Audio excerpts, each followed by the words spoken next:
ॐ श्री लक्ष्मी अष्टोत्तर शतनामावली प्रारंभः। ॐ प्रकृत्यै नमः। ॐ विकृत्यै नमः। ॐ विद्यायै नमः। ॐ सर्वभूतहितप्रदायै नमः। ॐ श्रद्धायै नमः।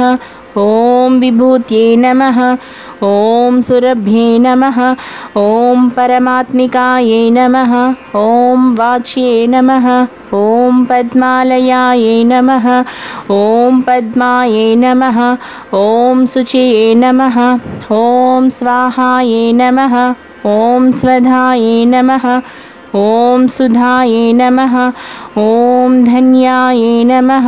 ॐ हिरण्मये नमः। ॐ लक्ष्म्यै नमः।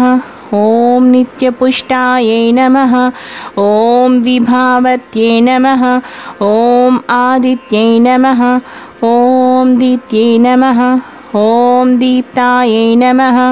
ॐ वसुदायै नमः। ॐ वसुधारिण्ये नमः। ॐ कमलायै नमः। ॐ कान्तायै नमः। ॐ कामाक्ष्यै नमः। ॐ क्रोधसम्भवायै नमः। ॐ अनुग्रहप्रदायै नमः। ॐ बुद्ध्यै नमः। ॐ अनघायै नमः। ॐ हरिवल्लभायै नमः। ॐ अशोकायै नमः। ॐ अमृतायै नमः। ॐ दीप्तायै नमः। ॐ लोकशोकविनाशिन्यै नमः। ॐ धर्मनिलयायै नमः। ॐ करुणायै नमः। ॐ लोकमात्रे नमः। ॐ पद्मप्रियायै नमः। ॐ पद्महस्तायै नमः। ॐ पद्माक्ष्यै नमः। ॐ पद्मसुन्दर्यै नमः। ॐ पद्मोद्भवायै नमः। ॐ पद्ममुख्यै नमः। ॐ पद्मनाभप्रियायै नमः। ॐ रमायै नमः। ॐ पद्ममालाधरायै नमः। ॐ देव्यै नमः। ॐ पद्मिन्यै नमः। ॐ पद्मगन्धिन्यै नमः। ॐ पुण्यगन्धायै नमः। ॐ सुप्रसन्नायै नमः।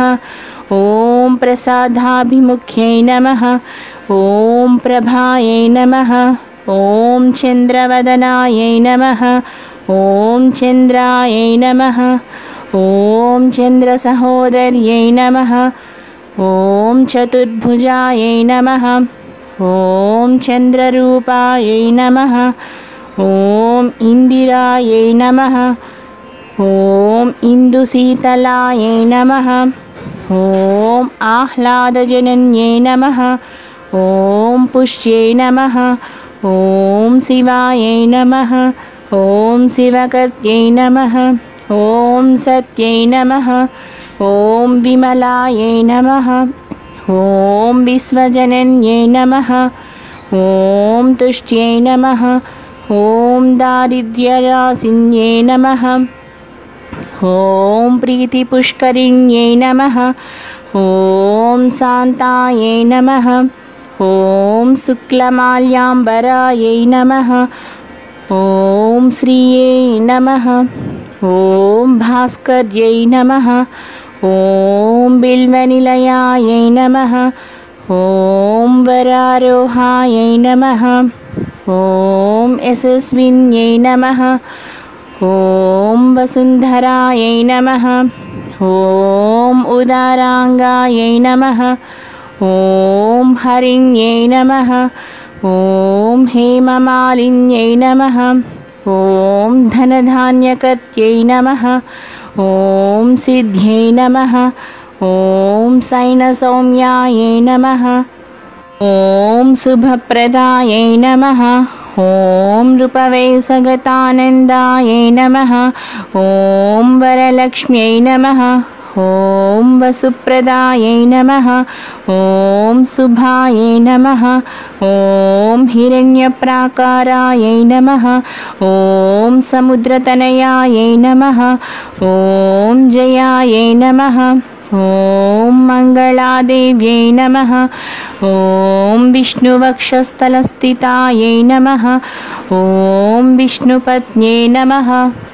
ॐ प्रसन्नाक्षै नमः। ॐ नारायणसमाश्रितायै नमः। ॐ दारिद्र्यध्वंसिन्यै नमः। ॐ देव्यै नमः। ॐ सर्वोपद्रववारिण्यै नमः। ॐ नवदुर्गायै नमः। ॐ महाकाल्यै नमः। ॐ ब्रह्मविष्णुशिवात्मिकायै नमः। ॐ त्रिकालज्ञानसम्पन्नायै नमः। ॐ भुवनेश्वर्यै नमः।